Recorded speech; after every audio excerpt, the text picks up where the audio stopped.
তো গাইজ মালদা ছেড়ে অনেকটা জায়গায় এগিয়ে আসলাম। তো এখন দুপুর 12টা বাজে, ওয়েদারটা বেশ গরম আছে আর আমার খিদেও পেয়েছে। এখানে তো কোনো দোকান পাওয়া সম্ভব না, যেহেতু ন্যাশনাল হাইওয়ে। তো সামনে দিকে কোথাও দোকান পেলে দাঁড়াবো। আর প্লাস আমার বাইকেও পেট্রোল রিফিল করতে হবে, কারণ বাইকে পেট্রোল একদম কম হয়ে গেছে। কোথাও পেট্রোল পাম্প দেখলে ঢুকবো।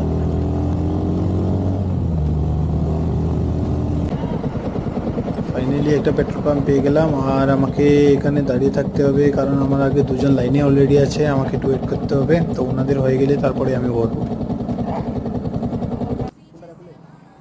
তো 5 মিনিট ওয়েট করার পর ফাইনালি আমার নাম্বার চলে আসলো। তো এখন বাইকের ট্যাঙ্কি আমার ফুল করতে হবে। অ্যাটলিস্ট 700 ক্রস করে নিচে, 800 সাড়ে 800 টাকার মতো যাবে, যেহেতু আগের অল্প পেট্রোল ছিল। দেন এখান থেকে ফারাক্কা ক্রস করে দেখবো যদি কোথাও খাওয়ার দোকান থাকে, দেন ওইখানটায় দাঁড়াবো।